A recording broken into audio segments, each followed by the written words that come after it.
Kailangan nyo kami. At kailangan din namin kayo.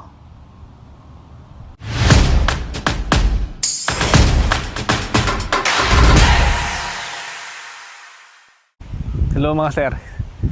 May gusto na naman akong i-open sa inyo ng mga i-open na bago na namang balita rito sa Canada. Sana antabayanan niyo ako hanggang sa huli mga sir. Pag-usapan natin ang mainit na balita na naman sa Canada. Ang panawagan ni Conservative Party Leader Pierre Poilievre. Si Paring Pierre, basta yun na si Paring Pierre. Natanggalin ng temporary foreign worker.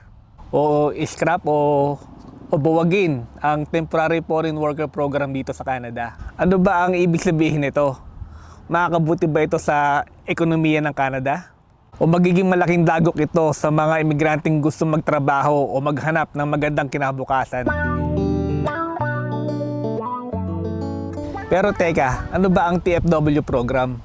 Ang Temporary Foreign Worker Program ay ginawa para tugunan ang kakulangan ng mga manggagawa dito sa Canada. Kung may mga trabaho na hindi mapunan ng mga local Canadians, doon pumapasok ang foreign workers. Maraming Pilipino ang nakapasok sa Canada dahil sa programang ito.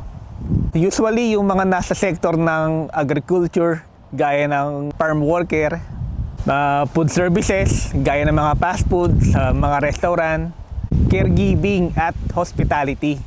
Pero temporary lang, ibig sabihin limitado ang panahon. Hindi automatic na may pathway to PR. We're addressing a program that temporarily brings people from low-wage countries to replace Canadians and drive down the wages of our people. The time has come for decisive action to stop the Liberals from using our immigration system to pad the pockets of corporate elites and other insiders at the expense of Canadian jobs. Again, the principle is very simple. The principle is very simple.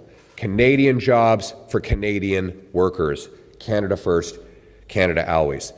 That's why Conservatives are calling on the Carney government to permanently scrap the temporary foreign worker program and to stop issuing visas for any new temporary foreign workers coming into the country. Under this proposal, existing permits would be wound down until the program is entirely eliminated. Canadian jobs will go to Canadian workers first. It's time that Mr. Carney took the job seriously of repairing the damage that his party has done. Sabi ni Poilievre, ang TFW program ay nagdudulot ng exploitation sa mga dayuhang manggagawa at nakakaapekto rin ito sa sahod ng mga Canadians. Argumento niya, masyadong umaasa ang Canada sa murang labor mula sa ibang bansa, imbis na ayusin ang sahod at kondisyon ng mga lokal. Gusto niya ng mas fair na labor system kung saan uunahin ng mga Canadians sa trabaho. Para sa kanya, dapat alisin ang TFW at humanap ng ibang solusyon.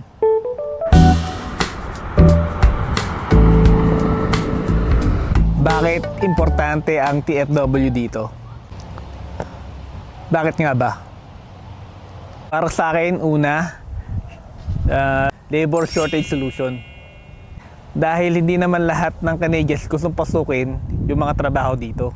Example na dyan yung mga farm jobs, yung mga farm worker, caregiving, yung sa mga hotel, yung mga housekeeping. And pangalawa, opportunity for immigrants.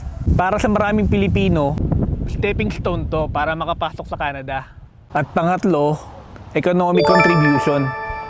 Maraming TFW ang nagbabayad ng buwis, nagpapalago ng negosyo, at sumusuporta sa ekonomiya. At pang-apat, ito ang pinaka-importante, ang mga remittance natin. Hindi lang Canada ang nakikinabang, kundi pati Pilipinas dahil sa padala ng mga TFW.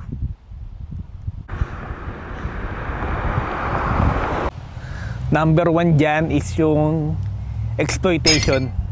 Maraming ulat na mababa ang sahod, mahaba ang oras ng pagtatrabaho, o yung iba naman maikli, sobrang ikli ng oras ng pagtatrabaho nila kaya kulang sa oras. At dahil doon nahirapan sila magreklamo. Number 2 siguro yung status insecurity. Dahil temporary ka, takot ang mga workers mawalan ng trabaho at mawala ng status. Pangatlo is siguro yung walang malinaw na PR pathway. Hindi tulad ng ibang immigration stream, madalas hindi sila nabibigyan ng direct chance para mag-apply ng PR, para maging permanent resident dito sa Canada. At pang-apat siguro is yung pressure sa labor market. May mga argumento na bumababa daw yung wage standard ng Canadians dahil mas pinipili ng employers ang murang TFW labor. Ano ang epekto kung talagang i-scrap ito ng gobyerno?